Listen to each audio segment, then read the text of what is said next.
It is snowing up in the Northeast, so the best strategy when it snows and we're trapped in a snowstorm and an impending snowstorm is we get really interesting cats on the podcast to talk shop. And the first confession of the night is I am absolutely obsessed with YouTube of videos, and the gentleman I have on the line, on the podcast, incognito, Presidente of PopSquad. Welcome to the podcast, my man. Hey, how you doing? Thank you for having me. Your videos in particular. First, let's talk about the epidemic with luring predators from the shadows, I guess you can say. You're luring them from the outside. Police have no knowledge of these people. They don't know where they're coming from. There's no tracking.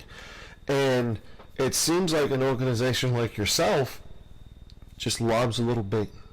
Just a little bait, and it catches a big fish. Yeah, that's to say the least, I guess. It's definitely an epidemic that I don't think is tended to nearly enough. Just for example, pretty much when you go on Watchdog, we've all done it. You know, you type in your address and you look at all the different rapists and pedophiles that come up around your address and your house. After doing this for almost 2 months, I'm not even 2 months old yet, but after for doing this for about a month and a half now, it's safe to say that it's not even a third of the sickos that are really out there. And the reason why I say that is out of the 16 catches that I have now, only one of them were already on the sex offender list, which means everybody else was literally off the radar completely. I got a lot to talk to you about. You're in at the Northeast. You're about maybe 2.5 hours away from me. And I'm saying to myself, what if I tagged along with you guys? Because every time I go on like YouTube, I'm looking at Surrey creep like catchers. I'm looking at the ones in the UK. They're like 15 like people, it seems like. There's literally at least 5 or 6. You go in just like you and your boy, right? Yeah, most of the time it's just two of us. At most, there's 3. Sometimes I have my fiance actually hold the camera. But other than that, it's always just, 1 or 2 of us. Sometimes I go by myself if I have to. What's the inspiration? Why did you see a need to start your group? Well, first, like everybody else, I was an avid To Catch a Predator watcher. I was a fan of To Catch a Predator, Chris Hansen. And the dude when he walked in, he's like naked. Oh my god. Yeah, that was a good one. And he looks in and he's like, oh, hello. He's just sitting here naked in the kitchen. Sorry, go ahead. Yeah, and he goes and just ruins their day. But he's pretty much the godfather to this. But aside from watching how he used to do it, I've had a lot of family members and people that were close to me that have actually dealt with these monsters themselves. So as I got older and I started watching, the creep catchers, and then I came across Justin Payne, and there's a bunch of names that you could find. I just started thinking like I could probably do this. Like these are regular guys that are going out there doing it.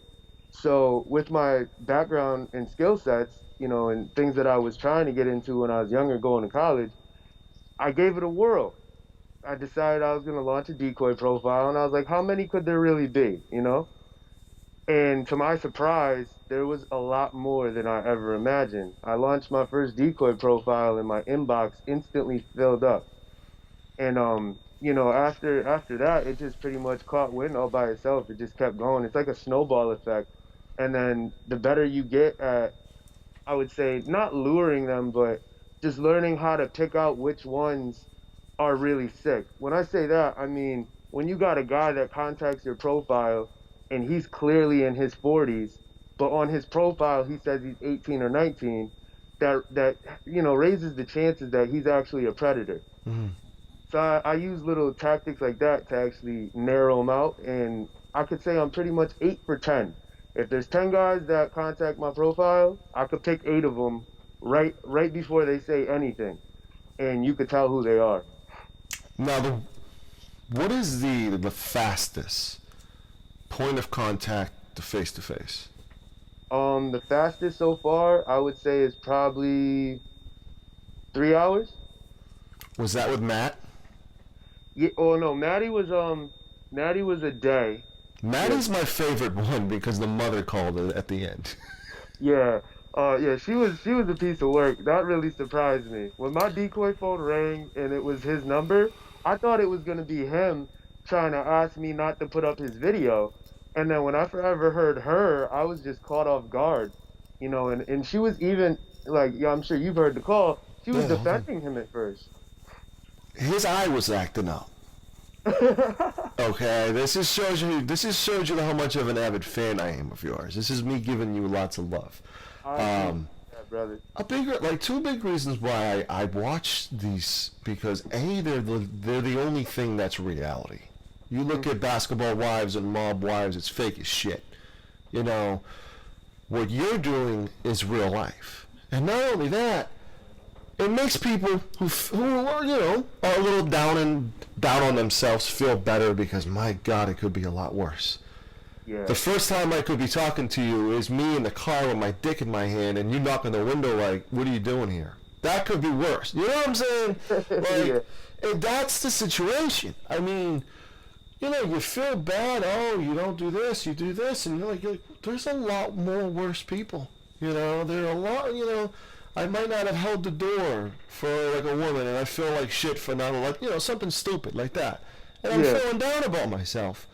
Then there are people, 66 years old, meeting with you. Oh my God! Can we talk about the 66-year-old real quick? And Oh, what do you and what do you think the percentage is that he's done this multiple times, and you're only the first one to catch him? yeah, Andy. He was something else. The thing about Andy, when he first contacted my decoy profile, he started off by actually sending a picture of himself in his boxers and a T-shirt before I ever said anything. So right away I knew he was gonna be a weirdo. So I dropped my age really fast. Like I told him, I was young, and he did not care at all. And in fact, within the first 5 messages, he actually sent two pictures of himself fully exposed, and erect.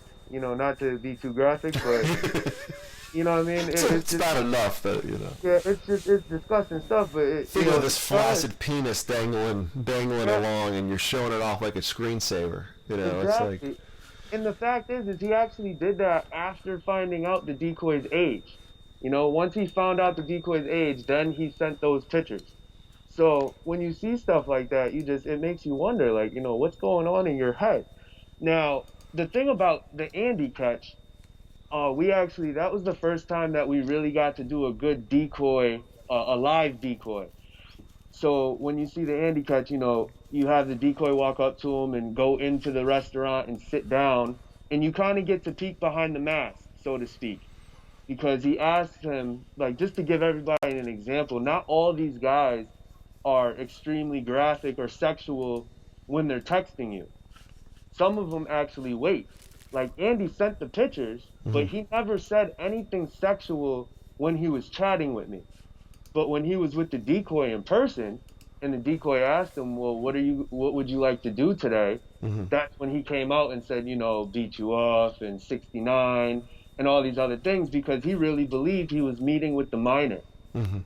And then when we go to burst in his bubble, so to speak, and letting him know that he was caught, you kind of watch him backpedal, and they try to blame you at first. Oh, you set me up. Like, no, you set yourself up. Mhm. You shouldn't have been here in the first place. And just to throw it in there, Andy was trying to say he was 45. He didn't look 45. Yeah, no, not at all. That's what I was telling him when I was talking to him. Like, you don't look a day younger than 55, like, let alone. And then he ended up being 66.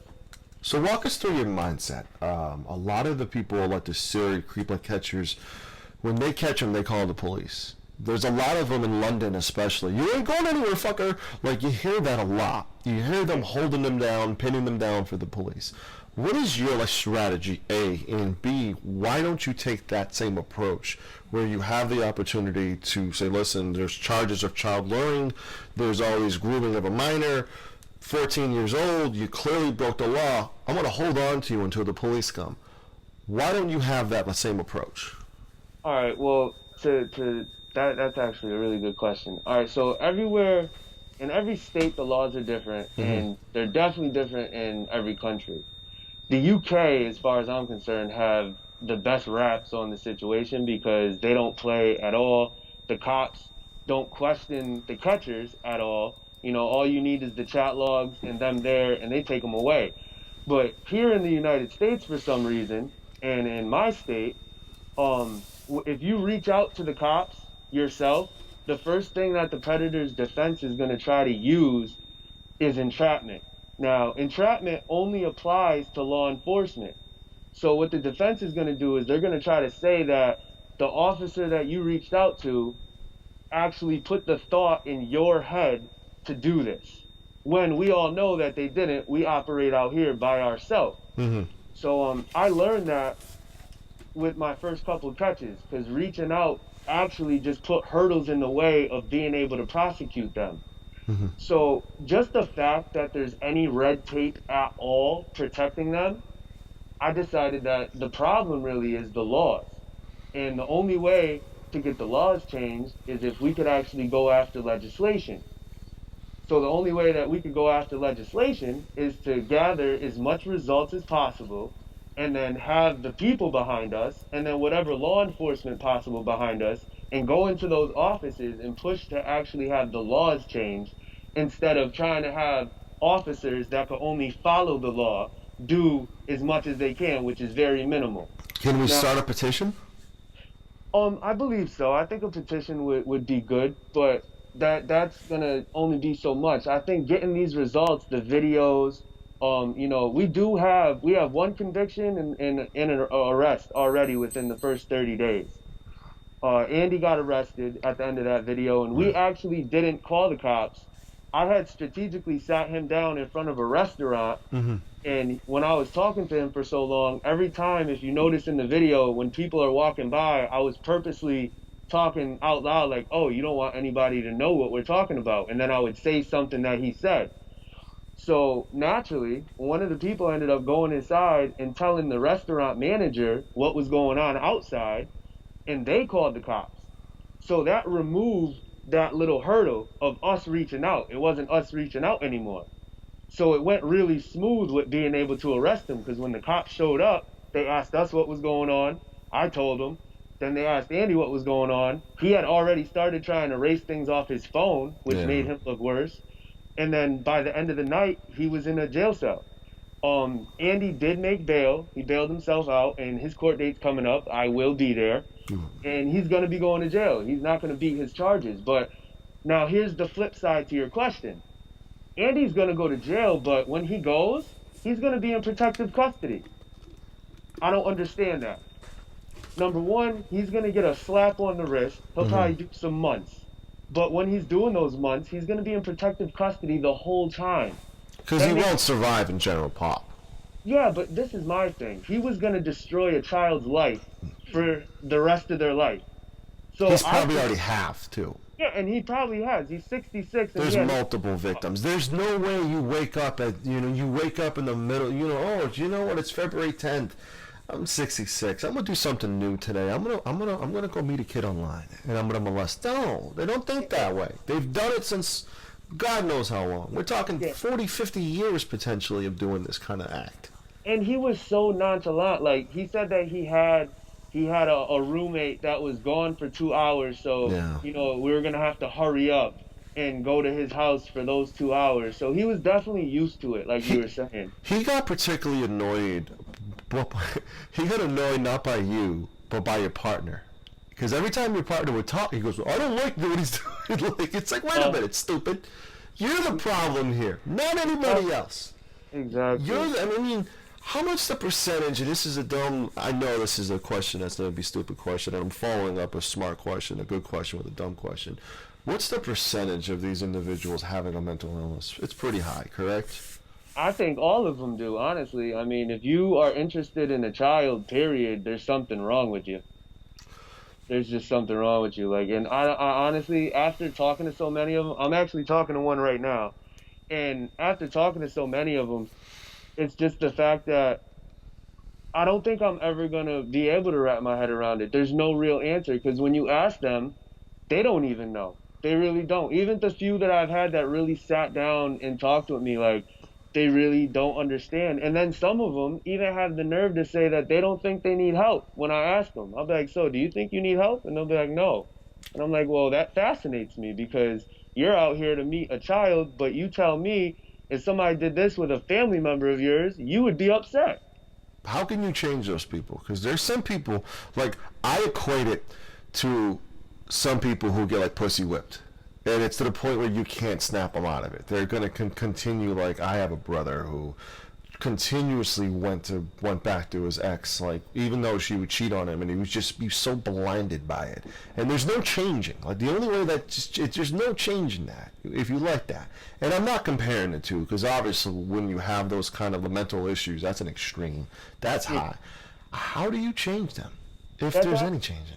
That's actually not a bad example, and I'm going to give you an example that was given to me by an actual psychiatrist that I was consulting with online about one of my predators. And how they explained it to me was this: you can't talk a heterosexual man into liking men. You get what I'm saying? Just like Yeah. you can't talk a heterosexual female into liking females. You like what you like. And then they gave me the example of, so for instance, if a 20-year-old likes a 13-year-old, Mm-hmm. that age group is going to be his number one age group that he likes when he's 30, 40, 50, 60, no matter how old he is. That's just how he's wired. Just like, for instance, you might be a breast guy or an ass guy. That's Mm-hmm. just in your DNA and what you like. So when you see that, it gives you that, ooh, I need it, right? Mm-hmm. Well, with these individuals, it's disgusting, but it's the same thing. Whatever their age group is that they like, it's just what they like. The only fix that I feel there is, and I'm no professional, I'm only a professional bringing them out of the shadows. But as far as mental illness, I'm Mm-hmm. not. But I feel the only fix is chemical castration or physical castration. Or what we all believe should really happen, which would be removing them from Earth. But that's not legal. Mm-hmm. So we can't do that. We are on the podcast with Incognito. He is the president of PopSquad, PopSquadCC.com, correct? Yes, sir. PopSquadCC.com. Let's talk about the website launch. And actually, no. I have so much to talk about. It's not even funny. Let's talk about your first catch. Let's talk about the butterflies and the nerves of not only the first catch, but walk us through the first contact, that first text message, that profile you created. Were you nervous about the wording? Let me not mess this up. This is my first time doing this. And walk us through your first contact and what you were going through emotion-wise. Like, did you, it might be a weird question, but did you feel a little gay doing the text messaging and seeing what you're seeing? Did you feel like, my God, you grab your girl, get over here, I need to be desensitized from this shit. Walk us through your feeling with the first contact, and then more importantly, walk us through that first contact face to face. You get in the car and you turn the keys on. You're like, we're gonna meet a serious monster right now. Walk us through what you were feeling. All right. So the first contact, all those things you actually said were very true. It was super uncomfortable because the first guy that I caught was coming out to meet a boy. So, I Mm-hmm. mean, it's gross either way, but for some reason, personally, I just feel it's grosser when a grown man is coming to meet a little boy. Absolutely. I mean, I don't mind people gay. I'm gonna stress that now. People know that. It just has to do with the fact that you're taking messing a child up to a whole new level. Exactly. But, Exactly. so interestingly enough, the first guy that we ended up having contact the decoy profile actually knew one of the people in my team, right? Like, my team members saw my phone when I was talking, and he said, "Oh my God, I know that guy." And I was like, "Well, that's interesting." And he told me that he felt that, he was off for a long time, but he just never had any proof. So I'm talking to this guy, and he wanted to meet right away. And just to kind of Quentin Tarantino it for you real fast, my first catch, I ended up catching again 22 days later. That was Yeah. your first one? Our first catch, yeah, Corey Alonso, the one Corey. that I said again, yeah, he was our first catch as well. So we caught him 22 days later, but we'll go over his first catch first. That's a serial predator. Yeah, it There's really no is. arguing because you literally have two instances with this person. Yep, within the same 30 days. That's a track record. Yes, it Walk definitely us is. through what you were feeling when you were text messaging him, like communicating with him. How dirty you must have felt, like, oh, and then how fucking angry you must have felt because you know what you were doing. Actual 14-year-olds and 12-year-olds were doing before Yeah. their innocence was completely stolen. Walk us through the anger. Walk us through the disgust, and walk us through the butterflies making first initial contact. Honestly, with the first guy, the worst part was like when I was talking with him, my fiance was getting ready to leave for work and it was 10:30 at night. So I just incorporated that with what I was actually doing in the moment. So I said, "Oh, hold on. I'll be right back. I gotta say bye to my mom. She's leaving for work." Mm-hmm. And he said, "Oh, what?" His follow-up response was, "Oh, what's your address? I'm gonna see if I could get an Uber." So as soon as he heard that, the mom wasn't gonna be there, he pounced on the opportunity. Now, the scarier fact is, I really do have kids. So in my head, I'm thinking like, wait, mom is really gone. And, my 13-year-old son is in the bed sleep and my 3-year-old and 6-year-old are too. So this is crazy. So I had that in the back of my head. And then when I actually went to meet with him, I just kept on thinking about that. Like he would have really came to the house. Now here's the thing. He was taking an Uber, right?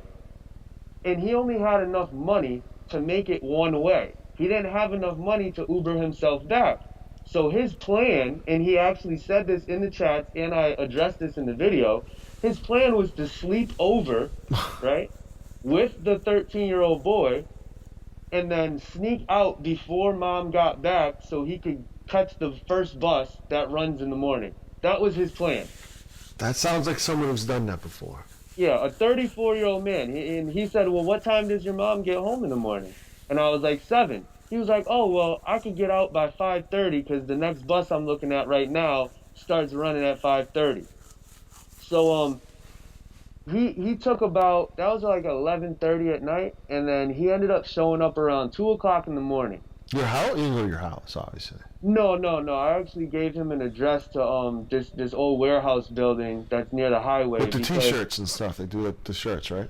yep, yep, that's where we were. And I used that because now this is what makes it worse. When I first gave him an address that was closer to, my house, he said that he didn't have enough money. So I thought he was lying. So I gave him another address that was farther away from me, but it was closer to the highway, and he ended up having enough money. So then I told him, well, I'm going to have to ride my bike. Mind you, it's 11 degrees outside, and Mm-hmm. this man believes that a 13-year-old boy is riding his bike to go and meet him at 2 o'clock in the morning. And he thinks this is okay. So we get to the location where we're going to meet the guy, and just to backtrack a taste, I called my decoy slash cameraman. He wasn't a decoy at the time. He's my decoy now. He didn't know anything that was going on. I just Oh. told him, I said, "Bro, listen, I got something big going on. I just need you to hold the camera." He said, "I'm coming over right now." He came over. On the way over there, I'm explaining what I've been doing, and he thinks I'm crazy. He's like, Why the fuck like do I this, say yes? like this guy's not coming. He's not gonna show up. He's talking all types of shit.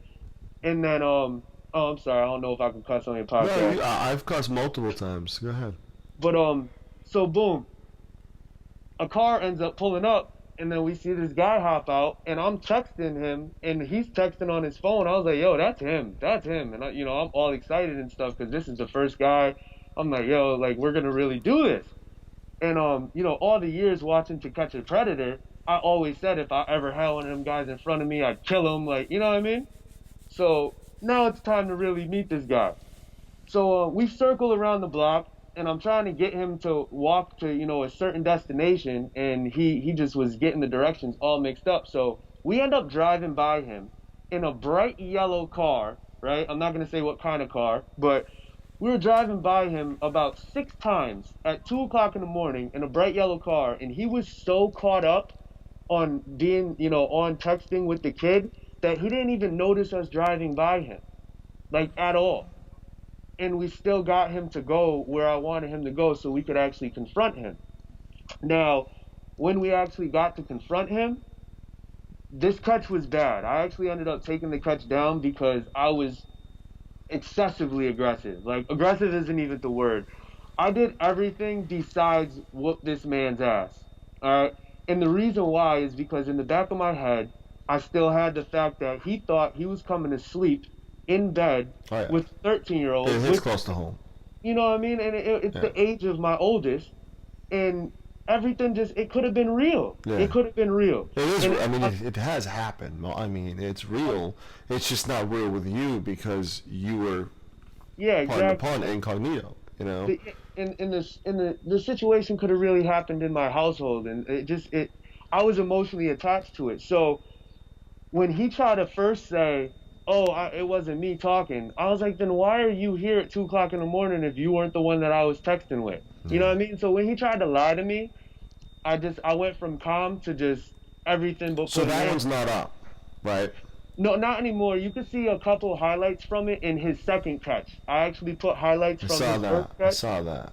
Yeah, because the major thing with you was I didn't realize how close you were because they're all in Canada, you know, like Justin Payne, and then there's Anxiety War, who got Anxiety War is actually in Michigan. Michigan, yeah. So he's in the U.S., but there are not many in the U.S., let alone 2 hours away. I mean, people from Massachusetts, from my state, have traveled over to your state, to do this.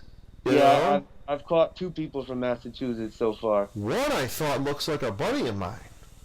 Are you talking about Jesse? The short hair guy, yeah. Yeah, the nice car. Yeah, Jesse. No, it's not him. It's not him. Have you found...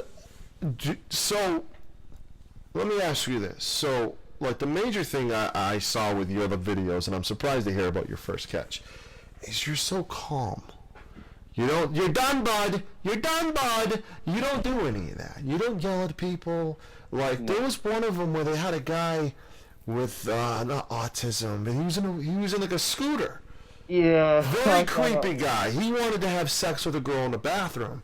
But the guy's like, if you give me your, like, scooter, I won't call the police. It was a stupid joke, but saying it kind of, the credibility kind of went from like 100% to like 92%.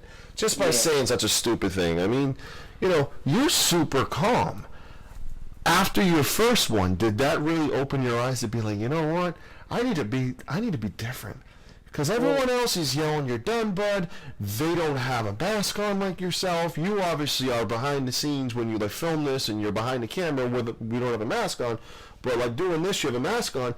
But these are people from, like St. John and all them. They're fully shown, and they're doing Facebook Lives, and they're all on film, and they're doing all these extreme things. Why did you take the approach of, A, wear the mask, which we should have addressed when we started the show. Here we are addressing it 28, 29, and B, the calmness. You know, being so calm and having the choice of, listen, I don't want the public to see my face, because some of these guys, to be completely honest, they revel in that attention. They revel in people beeping, you're done, bud, and they're screaming, hey, this guy's doing this, and they're making it like a theater. Well, all right, so to address the mask first, the mask is for a couple of reasons. Number one, I'm an avid anonymous. I'm part of the movement, and the mask has multiple meanings, and I'm trying to give it a greater meaning, on top of what it already has, as far as being against the government. And I feel that the government is the ultimate problem here, because if it wasn't for them, we wouldn't have as many of these guys walking around. They'll jump on a drug dealer's case and give them 10, 15 years over marijuana. And then you get this guy that's trying to steal a child's soul, and you give him a slap on the wrist. So that's one reason. Another reason is I already have somewhat of an image from other things I do musically and, in the public. So I didn't want anybody to think that I was doing this to cross-brand myself or to bring attention to anything else that I do. But the most important is I have a family, and there's guys out there that, and their family members that get mad when you catch them.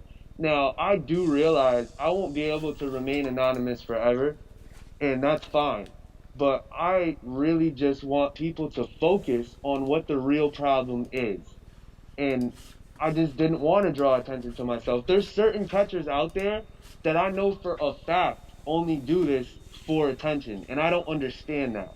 When you're I'm not gonna say any names, but when you're jumping on cars and you've been doing this for 5 years, but Justin Bieber. you're jumping on, yeah, you're jumping on people's cars, and I'm not downing anybody. Everybody has their own style, but at some point you have to ask yourself, what are you doing You're this gonna for? kill yourself.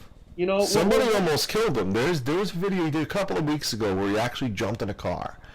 And he's tough guy McGee. He's like Popeye. And then all of a sudden he's like, okay, stop the car.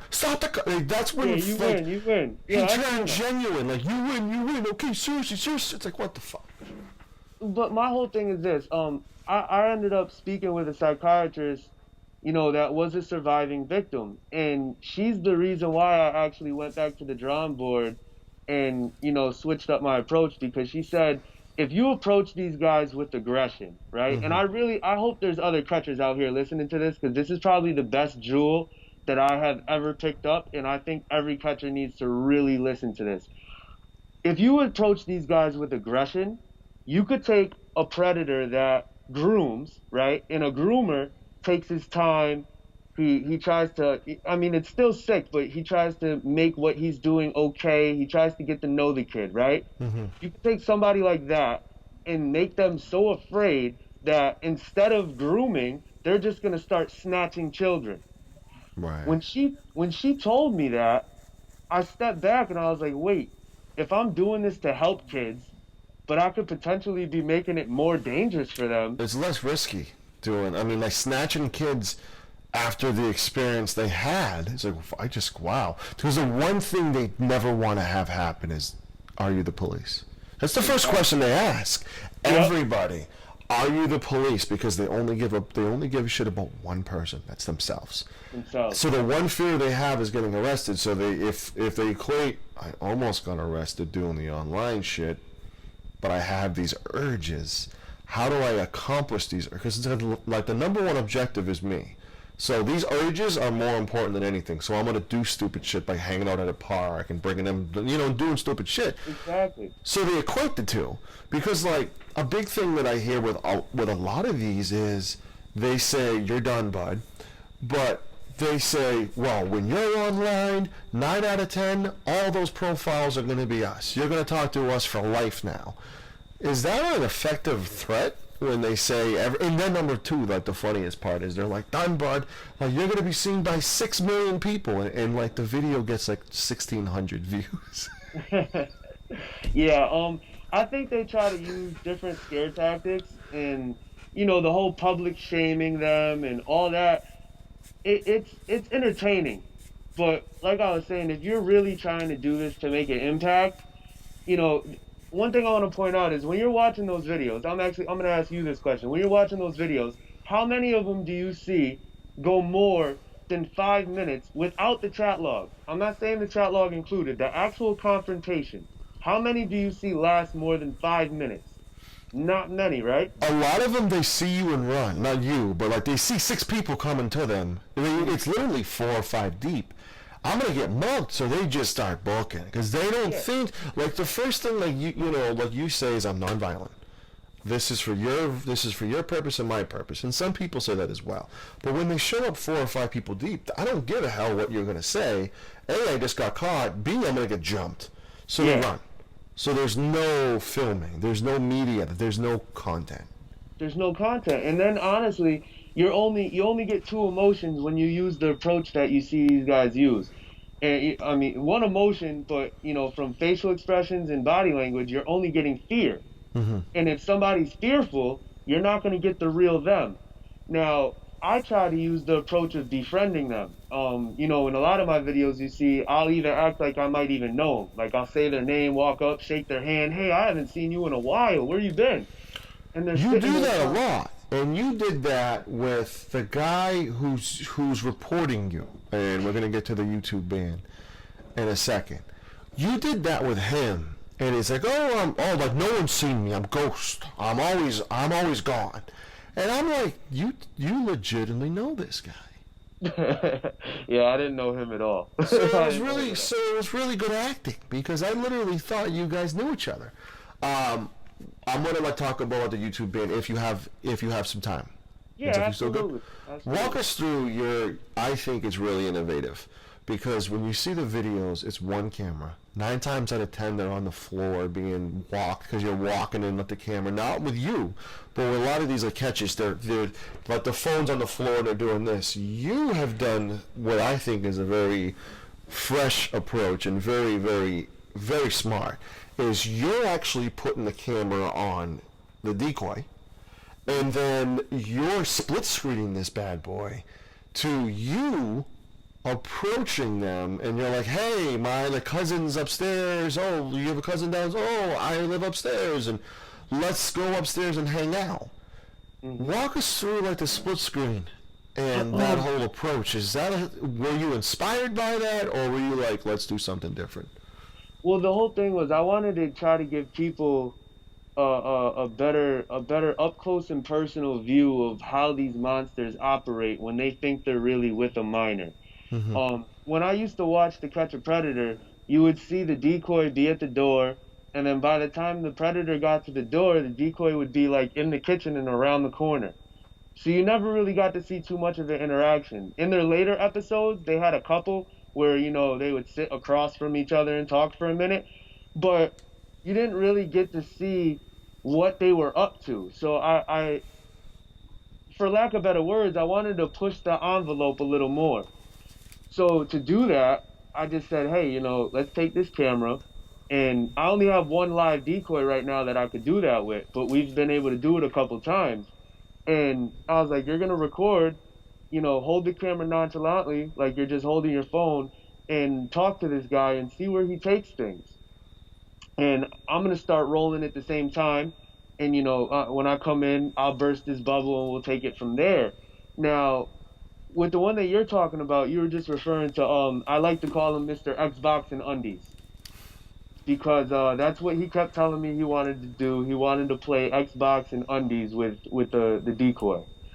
So when I first walked up, I was actually going to just burst his bubble. But I decided that was all on the spot. My decoy actually didn't know that I was going to fake and go in the building and come back out. But I wanted to get him to identify his car being there and the fact that he drove there to meet him too. So when I first walk up, I just say, hey guys, how you doing? I go in the building. That was just to show that he's there outside with the minor. I come back out the building because I heard him say something about going in. So I wanted to stop them from going in. So when I come out, I was like, hey, what are you guys doing, hanging outside here? The building manager, whatever. I made something up like they weren't supposed to be outside. And I was like, and who are you? I never really seen you around here. I have a studio here, so, I know this car. And I made a guy's name up, and I said, I know that car. And by the time I explained the second car, he said, yeah, and the white one's mine. So then if you notice in the video, I walk away, I say I got to go get something out of my car. There's no other car in the parking lot, and he didn't even pay attention to that. So I said I got to go get something out of my car, but I really walked by his and showed on camera and get his license plate. And then, on the way back, that's why I burst his bubble. But I like to do the split screen because it just gives you a more, like, you get to see up close and personal, and you get to see from the outside view of everything, how it goes on without people knowing. Like with Andy, for instance, I was sitting inside the restaurant with them, filming him from across the room, and you could see that nobody in there really knew what was going on. Point being, these predators come right out in front of people and do what they do, and nobody even knows it. And I wanted to find a way to show that. So are you recording on a high-res digital camera? Or, I mean, like some of the things I look at, like, I know 9 times out of 10, like, the catches you do are at night, but, like, I got, like, sunglasses that have a camera, like, literally right in the middle. I need to get those. There's a camera. I really get those. There's those, and then you can get like the GoPro head strap or like GoPro shoulder strap, and now they got like a digital camera like this, which is like the Zuma Q4N, which is like a baby video camera, but it's HD and it's got the microphones, and you could attach this to like your shoulder with like a GoPro strap. What kind of equipment do you use? I'm trying to get some more funds together as far as being able to upgrade some stuff, but I have a Sony Nex F3 that I shoot all the main footage with, but all the decoy footage is actually my LG G5, and my G5 shoots in high resolution too. I have a G5. No, Yeah, this is a G4. okay, the G5 actually shoots in 4K, so G4. it's not bad. And I only use that for the decoy camera, and then I normally end up breaking out my Sony Nex F3, which is pretty good, and it shoots good in low lighting. Yeah. But I'm definitely trying to get some better equipment. I want those sunglass cameras because if I get something like that, Oh yeah. the content is going to be on another level. This is, I don't hunt or anything, but the Finger Hut has them. They're like $89, but you can get a Finger Hut card and like put it on like finance. It's $89. It's cheap. It's designed for hunters, where they have it on there, and it's crazy because you press a button on the side. There's a little person that has like a USB port to charge it. It's got like an SD card, and then you press this button on the side, and it literally like does like that. But they can't see it. They're only seeing this, so they don't really see like the blue light flashing. And then you press it again, and it just records. And it's a pretty good camera. It's a 720p, but it's crystal and it's wide edge too. So it's like $670. Why don't you launch like a gold, like a EULA carrying or like something where they can just put up your like PayPal ID and say, hey, if you like what we're doing, donate. Why don't you do that? We've actually we've had a couple donations, and I want to speak on that real quick because when I first started this, donations weren't even a thought in my mind. Like I didn't think people would even try to support this more than just sharing videos and tagging people. I didn't even think that until I went live a couple times, and some of the people actually were like, hey, how do I donate? And I was like, oh, you want to send some decoy pictures? They're like, no, I want to send money. So that's when I had to set up the PayPal and the GoFundMe, which you can find those both on the website under the support. And plug your PayPal ID. It's just like an email. So the PayPal ID is Prey on Predators. Everything's spelled correctly, but Predators has 2 S's. So it's preyonpredators@gmail.com. There you go. And you could go right onto the website, you click on support, and everything's right there. It's easy buttons. But I didn't go into this thinking, being able to make money with it or raise money to support what I'm actually doing. And furthermore, I never thought that any of this was going to happen. I really, like I told you earlier, when I first started, I was like, let's give this a whirl and just see how many are out there. And once I, talked with the psychiatrist and went back to the drawing board as far as having a more calm approach, I was like, all right, I need to do this different because these guys are, they're getting results, but they're only scaring them. And then Chris Hansen was really calm. But, I don't have a sting house and cops and all that. So I was trying to find a happy medium. And I think I actually finally did that. So now I'm just trying to roll with the punches and go with the flow and, try to build this thing up. So the plan is everybody watching this donates to the PayPal. So Incognito can rent out like a beach house during the summer on the Cape with me, you, and your decoy. Yes, the sir. age of consent in Massachusetts, 16. The age of consent in Rhode Island is 16. And I guarantee you, Providence and New Bedford are hotbeds for pedophiles. I showed you a screenshot of someone trying to learn a 14-year-old. Yep. Gave the phone number and everything. Like, did I send you that screenshot? I believe you did. 14 years old. A lot of people, like, now that this is getting, like, PopSquad is getting a little more known around everywhere. Like, people send me screenshots. I have parents that just, they've watched a couple of my videos and then they decided to go into their kid's inbox and then they find messages and they're like, yo, can you do something about this? Like, and I can't just, take over your kid's profile and go catch them, unfortunately. But this is my point.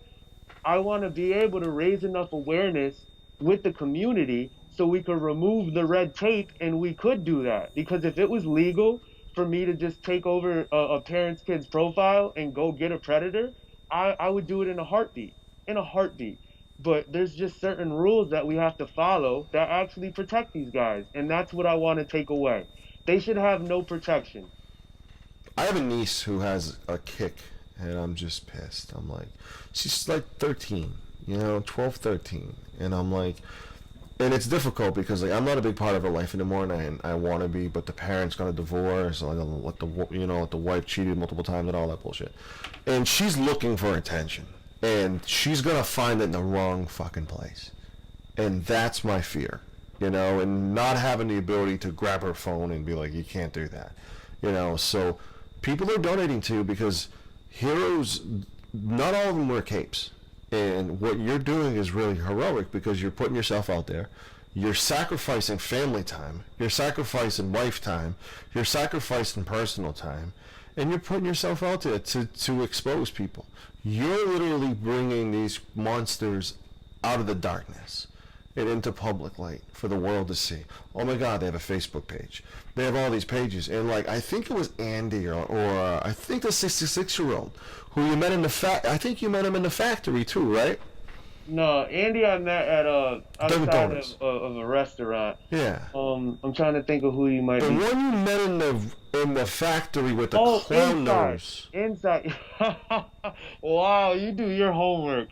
You do your homework. Okay. The clown nose. You're talking about David. David with his wife, and he said, my wife knows I'm doing this, which is bullshit. Yeah, and then like people were tagging the Facebook page and stuff. Are you for that? Are you for the public shaming of not only the person who you found, but the wife and the kids? How like some people who see what you're doing and they grab your video and they're posting it on his son's profile, his wife's profile. Are you for or against that? Honestly, that's my angle. Instead of publicly shaming them in person, because when you do that, you don't get them to really come out and talk to you. Mm-hmm. When I use the calm approach so I could get them to actually speak with me, and then even when they try to lie, it trips them up more when you were already calm and you're acting like a nice guy. It tends to let them show their true colors more. But on the flip side of that, instead of publicly shaming them, I do extensive background research on all these guys. 9 times out of 10, I could get everything about them except for like their social security number. So for David, for the example with David, I knew everything about that man. He brought an enema. He brought an enema. And when I asked him why he brought the enema, he said, so Keith can fuck him, which was what he believed was a 14-year-old boy. And this is a married man with 2 or 3 grown adults. One of them's a restaurant manager. Yep. What the fuck? His wife actually didn't have a clue. One of the team members, he's now going to be deemed the vice president because he's been putting in awesome work, but he actually contacted David's employer. Multiple other people, contacted his whole friends list. And I am for that because I don't think it's fair that they live this double life. Right. And their friends and family that bring their kids around him don't know who he really is. Right. And what he's doing. So instead of just randomly screaming it at him in front of people that really aren't going to remember him 15 minutes later, I'd rather go right for the throat, so to speak. When he woke up that morning and his whole family had already been tagged. He played Candy Crush, like right after he left with you. Yeah, right? He was something else. I don't think they really fathomed the seriousness of this until it goes to the wife, the son, the film. That's when they're like, oh, wait a minute. What I just did hurt others? I'm just trying to get my nut off. Like, and the other reason why I do support that is because we asked David on the way out. I don't like that footage just because the second file when we walked him out actually got messed up on my camera. So when we walked him out, we asked him though. I was like, so are you gonna let your wife know, what happened? And he was like, absolutely not. And I was like, okay. And I didn't say anything. I didn't tell him we were going to contact his wife. I didn't even tell him that I knew his Facebook, No. you know? But I made sure that his whole family knew. And I didn't do it like when I say I made sure, I didn't say, "Hey guys, listen, here's the game plan, go alert his family." I posted his video, and then I said, "I'm going to leave this here." And I just happened to put his Facebook up. Mm-hmm. Everybody else took it upon themselves to go and let them know what happened. And I don't think there's anything wrong with that, because you know what?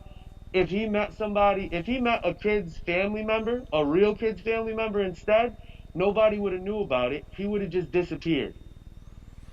Can we talk about your second war? You're going to war on predators, but you're also a war against YouTube.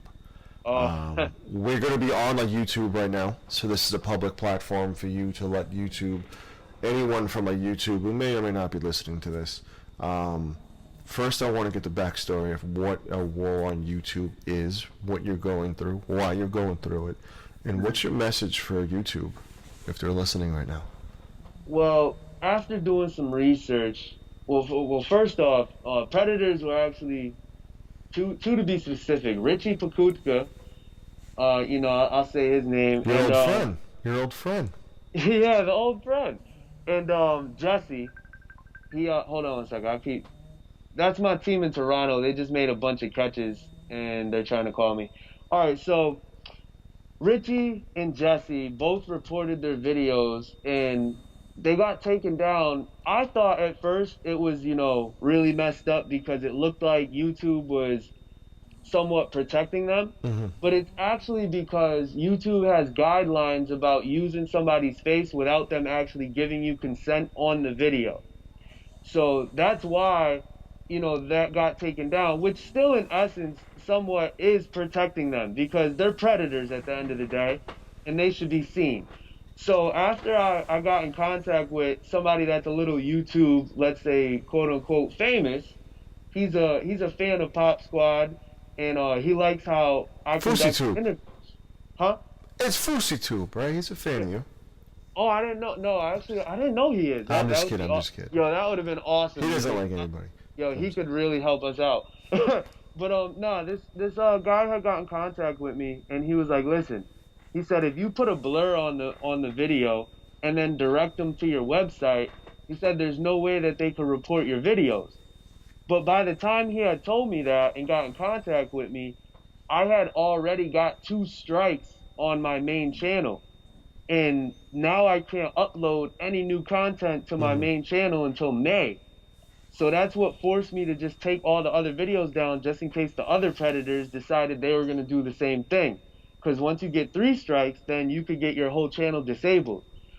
So I made the new channel, and I don't know if you've been on the new channel yet, but I only put up like a minute to 2 minutes of the trailer. You're teasing me because the one thing about your website is it's not as mobile friendly. You literally go to it and you have to hit the tabs. Then you see the videos on the tabs, because I was watching a video with, I think it was Andy's, a video I was watching. It's probably my cell phone's, cheap too, probably. Have you experienced a big hit with the transition? Not honestly, surprisingly not. I was really worried about it because we started picking up speed really fast. Like we went from, on the main channel, we went from like 60 subscribers to 1,100 something in like a couple weeks. Like it was fast. And the videos started like hitting like, 1,000, 5,000 within a couple days of putting them out. And, keep in mind, we'll be 2 months old on the 20th of this month. Which is crazy. We'll be 60 days old. Absolutely nuts. The thing that I'm really thankful about and that still shocks me is I'm in the same conversations of all the people that I look up to. Suri, St. John, Justin Payne. Yeah, because you're just you're calmer from everybody else. Now you're doing the multi-camera angle, which I haven't seen yet. Never, believe me, I've binged on these freaking shows. My wife is like, "What are you doing?" I'm like, I literally put that bitch on loop. You know what I'm saying? I put it on loop. Who's your favorite? My favorite is Stinson Hunter. Have you seen him? I think he's a Facebook friend of mine. Yeah, he's from the UK. I think Stinson is the best. Like Stinson is amazing. He actually Is that the one who yelled at a journalist because he's like, "What the hell are you doing here, mate?" That's him. I don't think he came out with the documentary called Pedophile Hunter. I almost watched that last night. I couldn't I didn't get much sleep. It's about an hour long. You should really that's Yeah. amazing. Well, the thing is, like, I like the creep catchers. I like the creep catchers. I like the female one. She's pretty interesting too. That's a little, some people think her voice is sexy, which is creepy. And honestly, like, I'm not just saying this because you're on the podcast. You're one of my favorites because you're local. I consider you two hours away local. You're calm. You're cool, and it's as real as it gets, man. It's literally as real as it gets. Like, there's no script, there's no actors.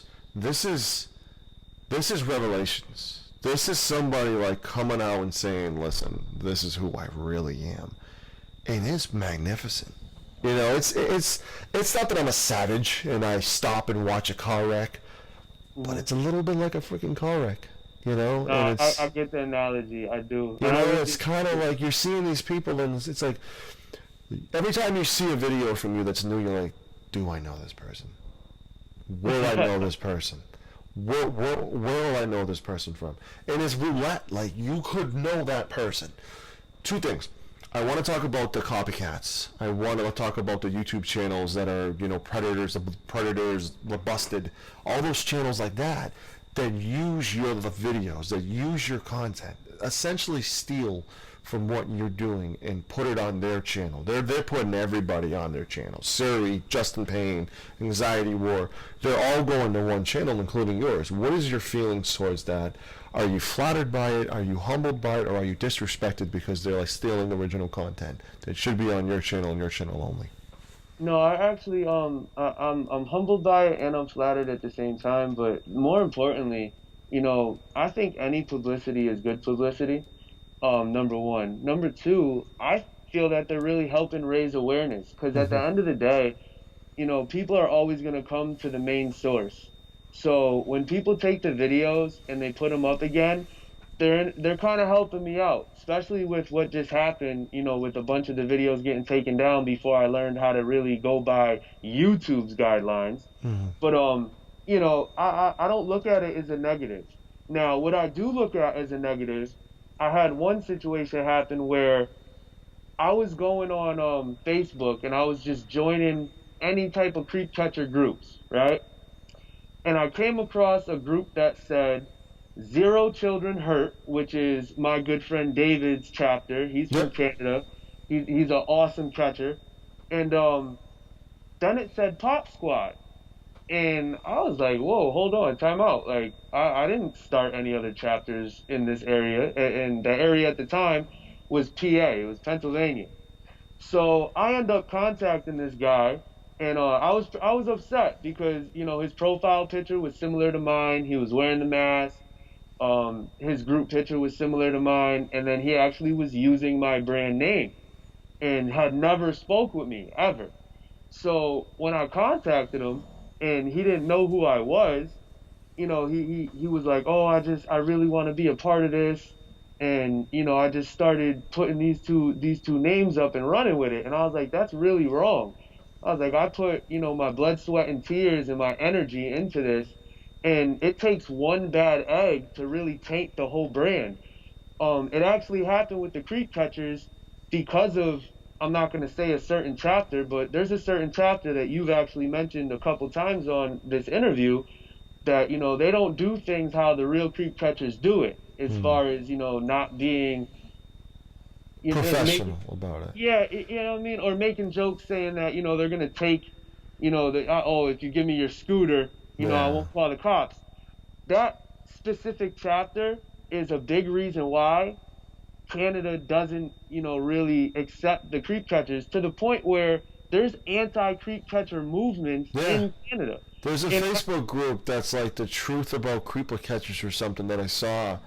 and they were like posting articles about why creep catchers they shouldn't be vigilantes and all that stuff. There's gonna be people that hate. Yeah.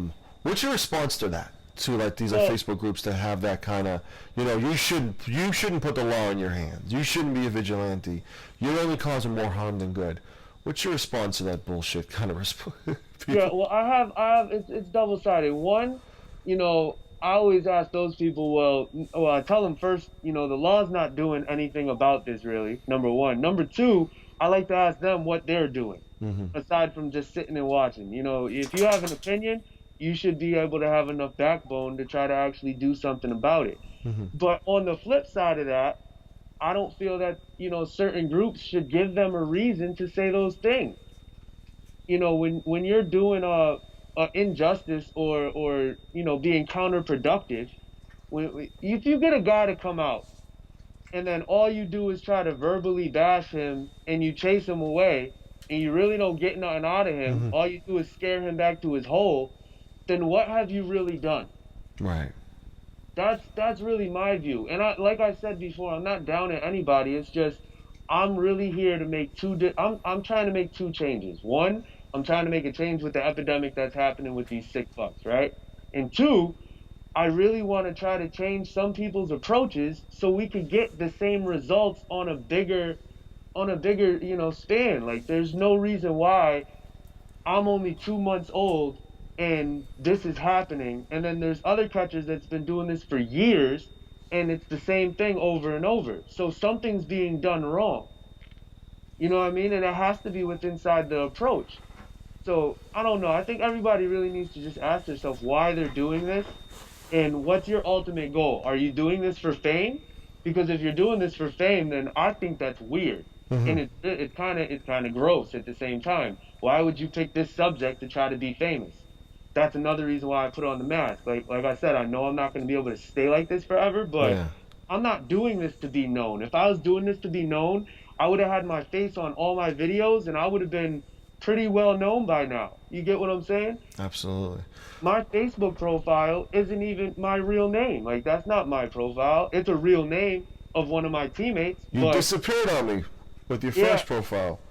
Because that's the Predators. The Predators found me, and on they Facebook shot me they found you. Yep, 3 times. So these people are stupid on a common sense level, but they're very articulate and crafty on a Google research, Facebook, YouTube. Let's try to shut these people down, even though the people they want to shut down are people like you. Yeah, and because they're trying to hide. They don't want people to know what they're doing. They're trying to censor you. Just made a catch 2 nights ago. This gentleman named Jose. He's 21. He's one of the youngest people that I've caught so far. And when I was talking with him, I was asking him if he thought PopSquad was effective, and he was like, yeah. And then he says, but I don't think that you should embarrass me. And I said, embarrass you? I said, you embarrassed yourself, number one. Number two, you don't think it's fair that people get to know what you were trying to do, but you were coming out here at 1:30 in the morning as soon as you knew the little girl's mother wasn't home, and the little girl's mother wasn't going to know what you were doing. So how is it not fair that the world knows what you were trying to do? And he really couldn't give me an answer. Is that one up? Silent. Is that one up yet? No, I'm actually editing that one right now. As we speak. I've took an hour of your time when I could have been watching Jose on PopSquad. And now all the people listening are going to be mad at me too, because I'm taking away from gold. I'm taking you away from gold. Real quick, are you up to speed with this whole conspiracy theory with the Pizzagate? Are you aware of that at all, or no? Yo, I've just became aware of it about 2 weeks ago. And what are your thoughts on that? What are your thoughts on that?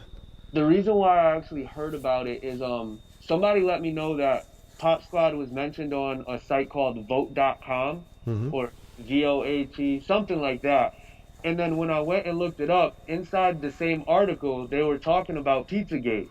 So then I started looking into that, and I found out that, this goes all the way up to government officials, politicians, even up to the religious, anarchies or whatever word you want to use.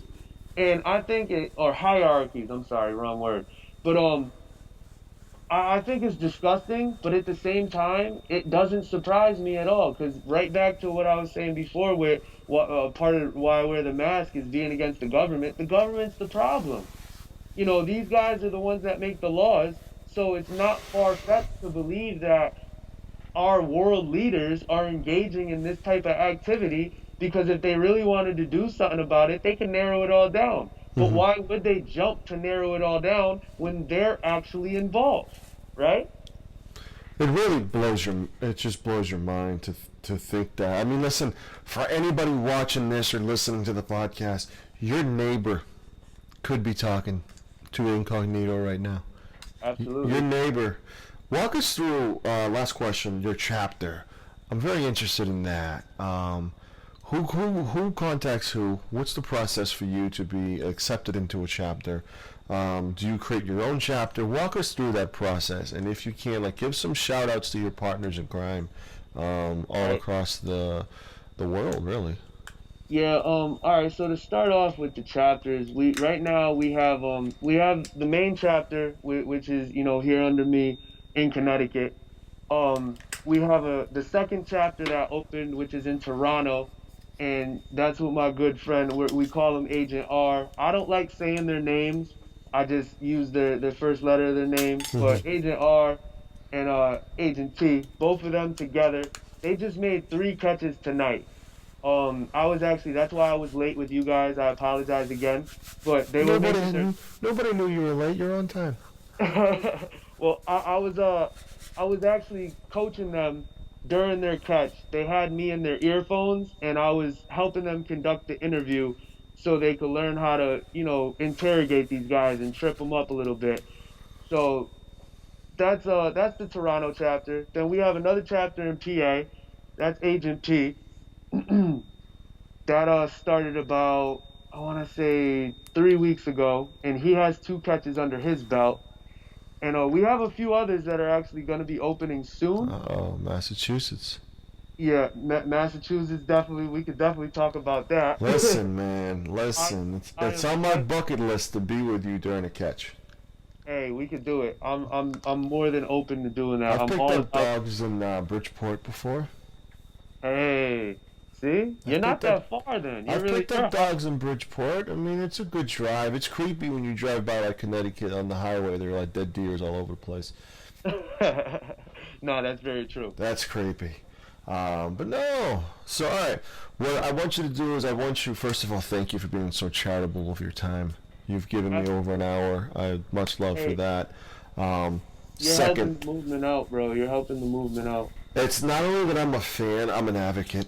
You know, I believe in what you're doing. I respect the hell out of what you're doing from one individual who does this for homeless animals for the weak. You know, you're the voice of the voiceless. You know, that's what I do as well. I'm the voice for the voiceless for these animals that I'm saving from high kill facilities. There's one I'm trying to save right now that's in Brooklyn that has till 3 p.m. to decide whether she lives or dies. 5-year-old in the pit. It's just depressing. I'm scrambling trying to find a foster home just to really save a life. You know, you're doing that a lot. You're doing the voice of the voiceless stuff. You're trying to fight for those who can't comprehend from a mature standpoint. This isn't right. You know, by taking advantage of the weak. You know, so we relate to each other a lot. Um, Absolutely. Plug your Facebook, plug your website, plug your YouTube, plug your Twitter, whatever you're doing. I want the listeners to follow you in every avenue as possible. Absolutely. To make that really simple, all of our contact information and all of our social media is right on our website, and that is at www.popsquad, that's POP squad, cc.com. The CC is not to be confused with Creep Catcher. The CC is Creep Control. Control. All right, just to let everybody know. So that's popsquadcc.com. If you click on contact, you'll find the Facebook, the Instagram, and the YouTube. And you can also send an email directly through the website if you're interested in figuring out how you can help out, whether it's, you know, decoy pictures. We're asking right now if anybody has, you know, an old smartphone that's just collecting dust, but it works. We can use those as decoy phones so we can hand them into the police I might without have a handing. couple. Oh, that would be awesome. That would be awesome. That's gold for us, so we don't have to give up our personal phones. And like you were saying before, as far as people that want to open a chapter, if you contact me through the website, I feel you out as far as we'll have a conversation. We'll see if this is something you really want to do. One thing I do want to say before we get off, to the people that think they want to do this, it's a lot more than what you see as the end result, as far as just the video and Yeah, everything else. It takes a mental setting and a mental, really thick skin. emotional. Yes, because Not going off at someone because you just saw their flaccid penis. exactly. Not calling them a bad word because you're gonna blow your cover. Yeah, and you don't want to scare them away to go meet another kid, Yeah. because then that's exactly what they're gonna do. So it actually does take a certain type of mentality to do it, as far as staying in character, so to speak, and responding to them as a child, and not you're a sick fuck. Why would you say that? If you were to anonymously drop off the videos to the police, you think that would amount to anything? Um, at this point, because of how things turned out for me, as far as the cops go, I'm not gonna say any officers' names, but I do know for a fact that I have three detectives and a lot of officers in two different precincts that follow our channel avidly, and they're actually in the Facebook group as well. And the other reason why I know that this is effective is because I had a detective call me that saw a video on the channel, and he asked if I had that Predator's license plate. And I ended up having it. I gave it to him. Then I got a call from another detective, and he was like, "Listen, I got contacted by Detective so and so, and we need you to come down and give us a statement, because we're actually gonna pursue this individual." If anybody remembers the Walmart guy that ran, he's pretty much the only guy that ran from me so Yep. far. Yeah, well, I got a follow up call from somebody on him, and it came from that. It came from just detectives actually following our channel. So as far as anonymous, I really don't have to drop anything off at this point because they're watching. Did he really call the police? Or was he Well, pretending to be on the phone, like the one you caught at Walmart? oh well, no, the one at Walmart, he just ran. But Corey's the one that was saying he was gonna call the police, and he was the one we caught the second time. Yeah. Funny thing, here's the funny thing. I love that Corey actually did. He called the cops, and then 4 hours later, I didn't know he called the cops. 4 hours later, after the catch, I got a phone call on my decoy phone from the police station, and the officer was like, "Hey, do you care telling me what just happened at Dunkin' Donuts?" So I told him what happened, and then he said, "Well, why didn't you call us?" And I said, "Because my experience that I've had with the police so far at that point, wasn't it wasn't good. Like, they didn't do anything, and they really were questioning me more than the Predator." So he said, "Well, look, if you come down here and everything you're saying is true, and you have a video, we're gonna take action." So I went right on down to the police station with my decoy and cameraman.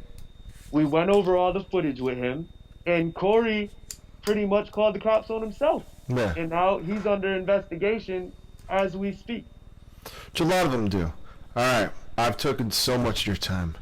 Hey, Um, I thank you for it, though, brother. You're doing it. Like I tell everybody, half of this job is catching them, the other half is raising awareness, and that's what you're doing. so I'm going to give you the floor to let everyone know what's on your mind, what you want to, I mean, like, your plugs are out of the way, but is there anything we didn't cover that you want to talk about?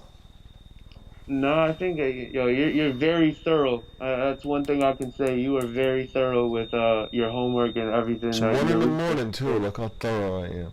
You might have a catch tonight still, right? Like, you might have a catch like today, right? Yeah, I actually, let me see.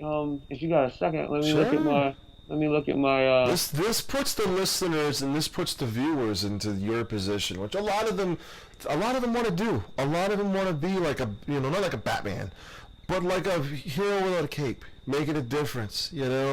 I mean, I'm humbled by whenever I go in public and like people say, continue doing what you're doing. It makes you feel like you're making a difference in a world that's so difficult to make a difference. And my hats are off to you, man. You know, I mean, there are very few people in this world who can actually physically do what you're doing, who can last doing it, who can actually sleep at night after the stuff you see and the stuff you hear. I mean, you have a decoy who essentially got his ass grabbed, which is very difficult to not react with a punch. Yeah, I told him, I commended him for that because I don't know if I even would It's a have been able to big hold deal, myself. and not only that, for him to get this close to these people, and the gig's not up. You know, like it's still real, and he's getting that close. What's to prevent someone from grabbing him with a throat to the knife? You know, like a knife to the throat, and trying to molest him right then and there. What's to stop them? What's to Yeah. stop them from doing that? I I mean, the mean, only thing that I can say is, and I get this question a lot too. Like they're like, "Oh, well, do you have a weapon with you or anything like that?"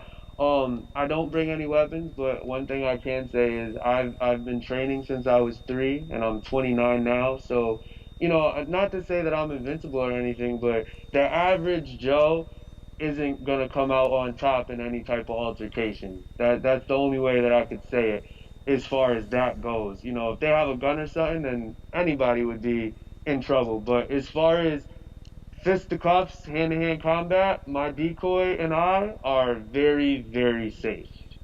Floyd Mayweather, Conor McGregor. McGregor, Really? yes. You kind of came off like a boxing fan for a second there. No, not at all. I've actually been studying Wing Chun, Taekwondo, The and Brazilian movement, yeah. Jiu-Jitsu for my whole life. It's a big deal. All right, so I want to thank you. We're going to end the podcast on this. Is there a catch update or no? Not right now. He actually thinks I fell asleep, so I'm probably not gonna write him back right now. But we're gonna have a catch tomorrow. I would love this is what I would love for the YouTube channel, for the podcast, probably for the YouTube channel. I would love to join you on a catch sometime and film the whole thing behind, from our point of view, to put people in a position of what it's like. And Absolutely. that might open up some eyes like, oh my God, like this is Listen, bro. happening close. Listen, bro. As soon as you give me a day that you want to come, I don't care if you want to come down tomorrow. That'd When be you awesome. when you tell me that you want to come down here, you are more than welcome.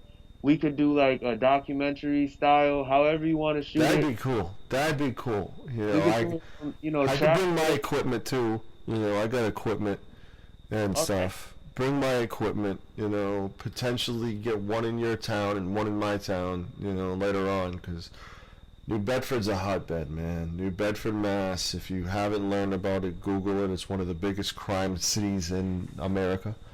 Heroin is an epidemic, and people going away for raping a child is very common, and they don't get caught until it's done, until the damage is done and the confession's made 5 or 6 years later. And I think what you're doing is you're trying to prevent it from becoming an issue, or you're trying to stop them, Yeah. And I just want to make a public plea to the police department, if they're watching this video, if you put it on your channel, they will. If you want to, you get my full blessing for your viewers to learn more about you. The police departments need to let you do your job, appreciate what you're doing, because at the end of the day, you're doing their job. And the evidence is as concrete as this is the law, this is what he broke, going to jail. In Yeah. general population. And don't protect I them. definitely agree with that. Absolutely. The only thing that I can say for them, because they've said it to me a bunch of times, is because we're citizens, they can't condone what we do. But I can say that I have a few detectives that they say that, and then they let me know they appreciate what's being done. Build a So, relationship with them. You're still new at doing this, surprisingly. You act like you've been doing this for 15 years, so that's a kudos to you. Just continually work on building a relationship with them, then eventually you'll be on a text message rapport, and you can text them, hey, here you go, boom. Because at the end of the day, you're doing their job. You're making them look good. You're padding their stats. Because they can be the ones to say, look how many child predators we took off the street. They're not going to give you credit. But at the end of the day, they're looking good. They're looking like vigilantes now. You know what I'm saying? Yeah, so it's very true. build a relationship. You're not going to get the credit as much from that point of view. You're getting the credit where it matters on your social media, on your YouTube, on your website, on your Facebook. Those are the true credit. It's a thankless job, you know, but all that matters is these people that are getting off the streets. Absolutely. You know, I mean, school teachers, principals, I mean, I've seen the worst of the worst, man. And you kind of just open your eyes and be like... Yeah, we got a preschool teacher. Yeah, I saw that. It's just... He was disgusting. It really opens a lot of eyes, and I can talk for hours with you. Literally. I was at Stop and Shop for 7 hours raising funds for my charity today. And the freezing cold standing up. And this made my night. You know. Hey, I'm glad, bro. You made my night too, and I really do want to have you out here with me. That would be really cool. I think it would be an adrenaline rush. I think the major thing with me, with my line of work, is I'm able to control my emotions, as you know, with dogs. They can get aggressive if you raise your voice and you get aggressive. And the dogs I save, they've been fought for a living. They've been abused. I rescued a dog from South Carolina who got his ears butchered off by like a meat butcher. And the dog's petrified of humans, you know, and he loves dogs. He was only 5 months when I saved him. And he's a hound, you know. Dogs like that you have to have an approach with. And I think the same thing goes with these predators. You kind of have to smooth approach with it. You can't blow it. You can't blow it. Yo, that's really cool that you do what you do, because like, little does everybody know, well, people that know me know this, but I am a huge dog lover, and that's why we hit it off. Yeah. Yeah, that is awesome that you do that. That is Odie's paw print. We lost Odie 3 years ago. Odie and I share the same birthday, the February 1st, which just passed. Oh, happy belated. And we lost him on January 19th, and my depression began then. And this podcast and show is, you know, it's kind of like there's a lot that you know, running a charity, you kind of feel prohibited to do. But I'm at a point where I want to let the world know that, you know, going through shit is real, and going through depression's real, and doing the trials and the tribulations, like bouncing back and doing homeless drives and doing backpack drives. I mean, last year from my area, I collected 300 backpacks for the homeless. You know, clothes. You know, we did a turkey drive, and we collected 185 turkeys and 1,000 canned goods for the Salvation Army, for PACE. It's motivating people who listen to this show, who watch this show. Make something of yourself. You know, I mean, not only that, but make a difference in a very depressed world. You turn on the news, it's only getting worse and worse. But at the end of the day, you know, not to quote a JFK, but what can you do for your country? You know, what can you do? You know, how can you be a better person than you were yesterday? And we have fun with it too. You know, we have UFC fighters on, we have football players on. As you see by my background with the NFL stuff that I do, this is kind of a real life show. And, you know, getting players on, talking about their opinion on HGH and marijuana and head trauma. It's no bullshit, you know, and that's the big, you know, the focus of the podcast. You know, a guest like you should be on CNN, should be on Fox News, because this is national. This isn't a Connecticut issue. This isn't a Massachusetts issue. This is a worldwide issue. And this is like, you know what? Parents, everybody who has kids, monitor those kids.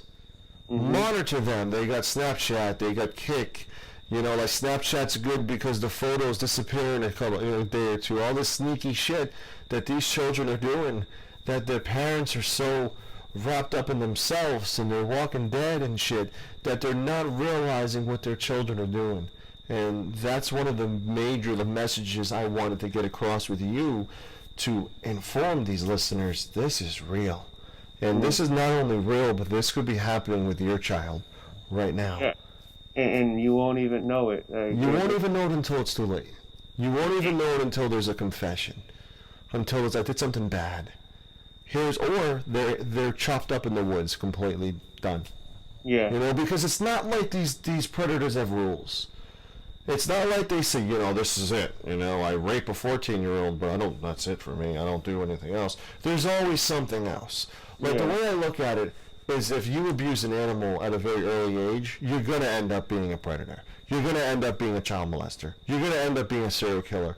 If you literally have the conscience, and I want to talk about burning ants. It starts with burning ants. Then it starts with, grabbing a paintball gun and like shooting squirrels and shooting rocks at them. And then it's lighting the cat on fire. And then it's putting a firework up a dog's, mouth or butt. It's disgusting stuff that elevates to the point where you're kicking the dog, you're hitting him with a shovel, you're burning a cat on fire, you're putting him in the microwave. Sick shit. Then it elevates. Yep. To your world. It really does. And I want it to stop. I mean, I go to schools in my area teaching kids to not pull a dog's tail, because if a kid pulls a dog's tail, the dog bites, the kid's not put to sleep, the dog is. Yeah. And then the kid gets another dog, and the cycle keeps going. And it's a problem. So I'm going to schools educating these kids to stop and to treat these animals like they should be treated, like beautiful souls that you get a lot of, And, like I said, thank you so much for coming on. Thank you for having me. You have an open invite anytime you want to come back on. There's a lot we can talk about. I know you're going to pump those videos out, and I'm going to want to get you back on anyways after the third or fourth one to break down what you're going through, break down break down the after story. That's the big thing about these videos, is you don't get the after stories. And one suggestion I might have for you is to talk about the arrests. Talk about, listen, here's what happened, here's what's going to happen, here's what's going on, because a lot of these are people, they don't know, like me as a fan, I don't know what happens to this person. And you know what? I'd be like, that's really good. Now I feel good. Now I feel safer at night knowing that this dude's going to jail for what he did. So maybe you might want to do like an after show, weeks later, here's an update. It's content, one. Yeah, that's a good idea. I was thinking about actually when I go to Andy's trial, if I could record any pieces, and if not, I'm gonna record before I go in and when after you go in. That'd be huge.